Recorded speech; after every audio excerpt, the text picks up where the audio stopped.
নমস্কার বন্ধুরা, স্নেহা গার্ডেনে সবাইকে স্বাগত। বন্ধুরা, আজ আমি চলে এসেছি ছাদ বাগানে। তো 5 দিন ছিলাম না, আমি জল খাবার কিছুই প্রয়োগ করা হয়নি। তো 5 দিন পর এসেছি।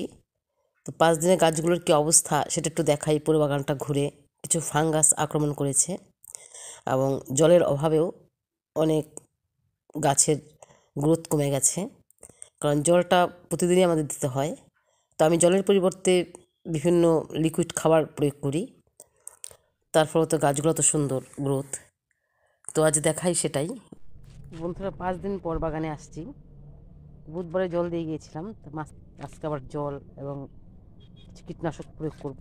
তো ফুলকপিটা দেখুন জলের অভাবে একদম পাতাগুলো নিচের দিকে পড়ে গেছে এবং ফুলকপিটা এরকম হয়ে আছে। তো এটা কালেক্ট করারও সময় হয়ে আসছে। তো আজকে খাবার প্রয়োগ করে তারপর 2 দিন পর এটাকে তুলে নেব। আর মিষ্টি কুমড়োর গাছটা যের মধ্যে হয়েছিল, মিষ্টি কুমড়োটা অনেকটাই বড় হয়ে গেছে। তো জল আর একটু খাবার প্রয়োগ করলে একটু তাড়াতাড়ি বাড়তো। আর গাছটাতে বেশ ফাঙ্গাস আক্রমণ করেছে, ফাঙ্গিসাইডও স্প্রে করবো আজকে। এই যে অবস্থা বাগানের। আর বেডের অবস্থা, বেড থেকে যে শাকটা কালেকশন করেছিলাম, তো তারপর আবার অন্যান্য শাকগুলো বাড়ছে। বথুয়া শাক, তারপর পালং শাকগুলো একটু বড় হয়েছে। ডগা কেটে নিয়েছিলাম, তো অনেকটাই বাড়ছে। এটার তেমন কোনো ক্ষতি হয়নি, কিন্তু ফুলকপি গাছগুলোর খুব ক্ষতি হয়ে গেছে 5 দিন জল না দেওয়াতে। আর এই যে বেগুন গাছটা, বস্তার মধ্যে পলিথিনের উপর যে বেগুন গাছটা করেছিলাম, বেশ গ্রোথ, কিন্তু ফাঙ্গাস আক্রমণ করে গেছে। আজকে ফাঙ্গিসাইড স্প্রে না করি তো গাছটা নষ্ট হয়ে যাবে, অনেকটা নষ্ট হয়ে গেছে। তো অনেক বেগুন আসছে বস্তার মধ্যে গাছগুলো দেখুন কত সুন্দর।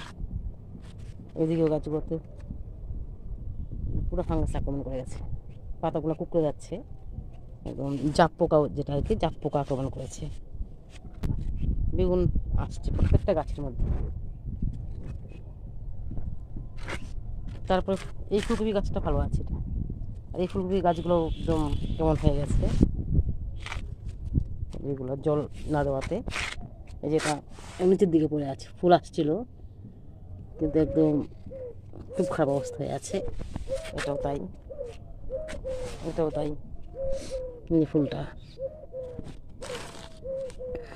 এখান থেকে ফুলকপিটা কালেক্ট করেছিলাম, এটাও তাই, এটার ফুল আসছে। আর এদিকে শাকগুলো এই অবস্থায় আছে। মটর শাকগুলোরও অনেকটাই ক্ষতি হয়ে গেছে, ফাঙ্গাস আক্রমণ করে ফেলেছে 5 দিনে। প্রচুর ফাঙ্গাস আক্রমণ করেছে অনেক।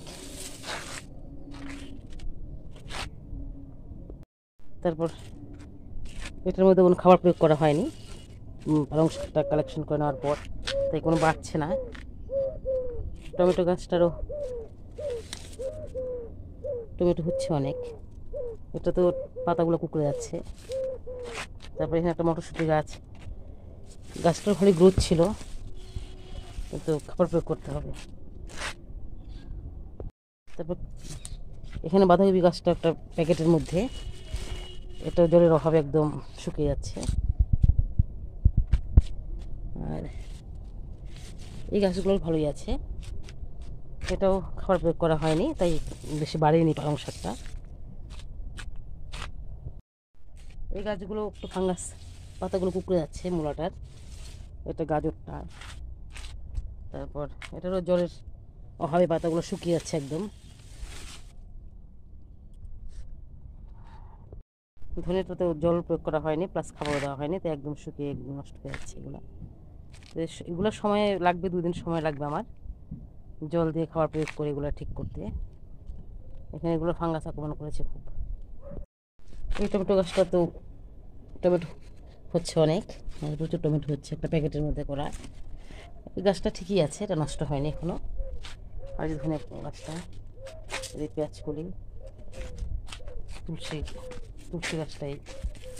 তারপর চন্দ্রমল্লিকা গাছের ডালটা ভেঙে গিয়েছিল, তারপর নতুন আবার চন্দ্রমল্লিকা হচ্ছে এখন, দেখি অনেক খুশি ছাড়ছে। জবা গাছটারও বেশ সুন্দর একটা ফুল আসছে, কিন্তু অনেক ফাঙ্গাস আক্রমণ করেছে, পাতাগুলো সব কুকড়ে যাচ্ছে। প্রচুর কুড়ি আছে, এটা বুটলি বেঁধে খাবার প্রয়োগ করা আছে। আর এই চন্দ্রমল্লিকা গাছটাতে প্রচুর ফুল হয়েছিল, এটা জলের অভাবে একদম শুকিয়ে গেছে। এদিকে নতুন নতুন আবার ডালপালা হচ্ছে অনেক।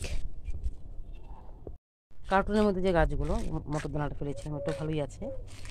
ক্যারেটের মধ্যে যে লাউ গাছটা করেছিলাম এটা পুরো ফাঙ্গাস আক্রমণ করে ফেলেছে। অনেকটা বড় হয়েছে কিন্তু গাছটা ফাঙ্গাস ধরে ফেলেছে। আলু গাছটাও বেশ গ্রোথ হয়েছে। এই আলুটা কার্টুনের গাছগুলো। তো গাঁদা ফুলটা ভালোই আছে, গাঁদা ফুলটা নষ্ট হয়নি। গাঁদা ফুলটা সুন্দর, অনেক ফুলগুলো বেশ ফুটছে, অনেক কুড়িও আসছে। চা পাতা খাবার প্রয়োগ করার পর এত সুন্দর হয়েছে, আর ছাই দেওয়ার পর প্রচুর ফুল ফুটছে প্লাস্টিকের মধ্যে করা। এর ভিডিওগুলো আছে দেখবেন। তো গাঁদা ফুলটা কোনো ক্ষতি হয়নি। আর দিকে কোয়াশ গাছটাই, কোয়াশ গাছটা দিকে উপর দিকে যাচ্ছে, কোয়াশের কুড়ি আসছে সুন্দর। এই প্রত্যেকটা ডগায় ডগায় কোয়াশের কুড়ি আসছে দিয়ে বস্তার মধ্যে কোয়াশ গাছটা করা। লাউ গাছ আছে, এটাও জল এবং খাওয়ার অভাবে লাউটা বেশি বড় হয়নি। এই যে লাউটা এরকম হয়ে আছে, বেশি বড় হয়নি লাউটা।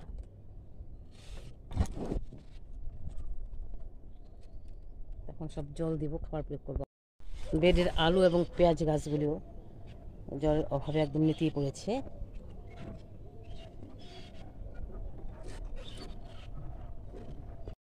বেডের এখন চলে আসছি বেডের গাছগুলিতেও সব ফাঙ্গাস আক্রমণ করে ফেলেছে। 2-4 দিন পর পরে কীটনাশক স্প্রে করতে হয়। তারপরে এই যে ফুলকপিটা বেশ বড় হয়েছে। এটা এখানে একটা ফুলকপি হচ্ছে অনেক বড়, কত বড়।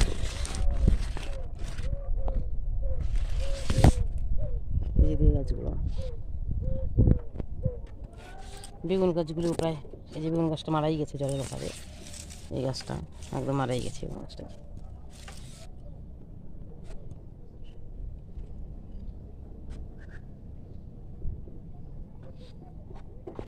এই যে বাঁধাকপি গাছগুলো গ্রোথটা কম, যেহেতু জল দেওয়া হয়নি লঙ্কা গাছগুলো।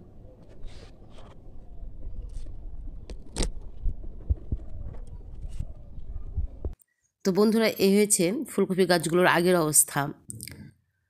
তখন জল খাবার প্রয়োগ করেছিলাম, অর্থাৎ 7-8 দিনকার আগে এরকম ছিল। কত সুন্দর গ্রোথ কপি গাছগুলোর।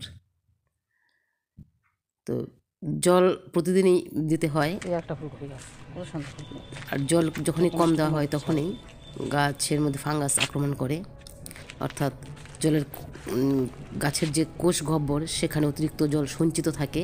তো আমরা যদি একটু জল দিতে দেরিও করি, সেই জল দিয়ে উদ্ভিদ তার শারীরবৃত্তীয় ক্রিয়াকলাপ সম্পন্ন করে, কিন্তু যখন অতিরিক্ত দেরি হয়ে যায় তখন সে পারে না, গাছ তখন নেতিয়ে পড়ে এবং বিভিন্ন পোকামাকড়ের আক্রমণ হয়, গ্রোথও কমে যায়, এমনকি মারাও যায়।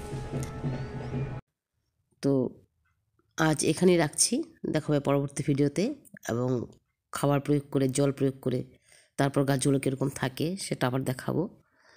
ততক্ষণে আপনারা ভালো থাকুন, সুস্থ থাকুন। তো আজ এখানেই রাখছি।